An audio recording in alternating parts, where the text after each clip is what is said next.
आज नवी मुंबईमध्ये ज्यावेळी नवी मुंबई निर्माण झाली त्यावेळी वाशीसारख्या ठिकाणी सर्व भवनं म्हणजे आंध्र भवन असेल, केरळ भवन असेल, गुजरात भवन, राजस्थान अशा अनेक भवनसाठी जागा ठेवलेली आणि महाराष्ट्र भवनासाठी सुद्धा ठेवली होती.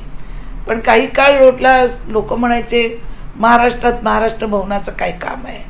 पण गेल्या 14ला मी निवडून आल्यानंतर त्या प्लॉटची पाहणी केली. 2 एकरचा प्लॉट आहे, तो मोक्याचा प्लॉट आहे, बाजूला रेल्वे स्टेशन आहे, हायवे आहे. एखादी लोक जरी तिथे राहायला आली किंवा काही कामानिमित्त आली किंवा ज्या परीक्षा होतात त्यासाठी मुलं आली तर त्यांना रेल्वे स्टेशन जवळ आहे, बस डेपो जवळ आहे मुंबईला जायला. आणि हा सगळा विचार केला तर हा प्लॉट एकदम मोक्याचा प्लॉट होता. पण मोक्याच्या प्लॉटवर बांधू नको बांधू करता करताच 7-8 वर्ष गेले. त्याच्यानंतर 10 वर्ष माझ्या पाठपुरावाला आता काही फळ आलं. माननीय तत्कालीन मुख्यमंत्री देवेंद्रजी फडणवीस साहेब त्यांनी सांगितलं की कशा पद्धतीने बांधता येईल, PWT बांधेल का सिडको बांधेल का महाराष्ट्र शासन, ह्याच्यातच सगळा गुंता जो अडकला होता. त्यानंतर मुख्यमंत्री एकनाथरावजी शिंदे झाले, त्यांच्या दालनात पुन्हा बैठक झाली. त्यांनी सिडकोला आदेश दिले की हे महाराष्ट्र भवन सिडकोनी बांधून द्यायचं. आणि त्या दिवशी ते फायनल लास्टच्या मीटिंगमध्ये डॉक्टर संजय मुखर्जी असताना ते फायनल झालं.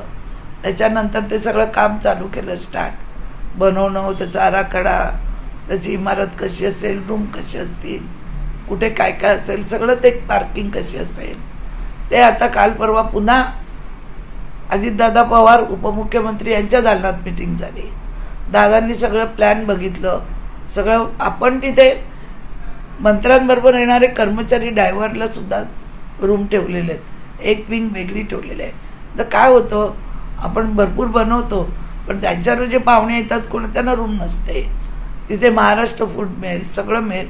कालच सिडकोने 121 कोटीची निविदा काढलेली आहे.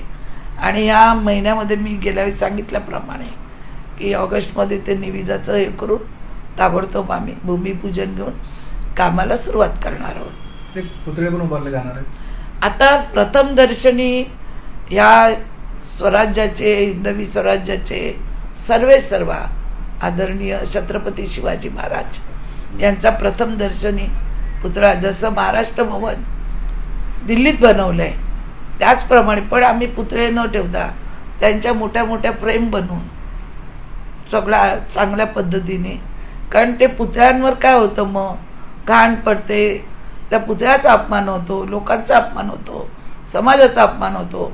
त्यामुळे आता आम्ही महाराजांची बसलेली मोठी फोटो फ्रेम आहे दरबारातली, त्या पद्धतीने तो पुतळा लावणार. जो कोणी माणूस महाराष्ट्र भवनात येईल त्याला प्रथम दर्शनी छत्रपती शिवाजी महाराज दिसणार. बाजूला जिजाऊ असेल, एकीकडे शाहू महाराज, सावित्रीबाई फुले, महात्मा फुले असतील, एकीकडे डॉक्टर बाबासाहेब आंबेडकर असतील.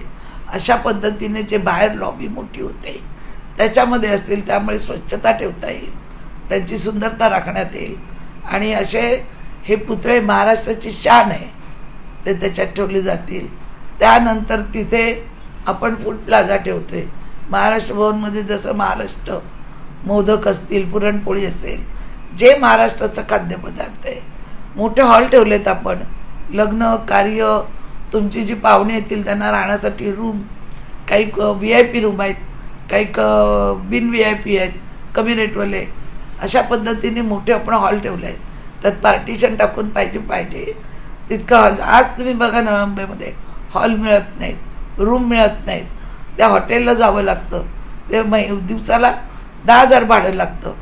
तर आज महाराष्ट्रामधून जे रायगड आहे, कोकण आहे, मराठवाडा आहे, पश्चिम महाराष्ट्र आहे, इथून येणारी जी काही लोक आहेत ते इथे विश्राम करू शकतील, मीटिंग घेऊ शकतील. कारण आपल्याला माहिती आहे इथे कोकण भवन आहे, सिडको भवन आहे, सगळे अधिकारी इकडे असतात पण त्यांना मुंबईला जावं लागतं.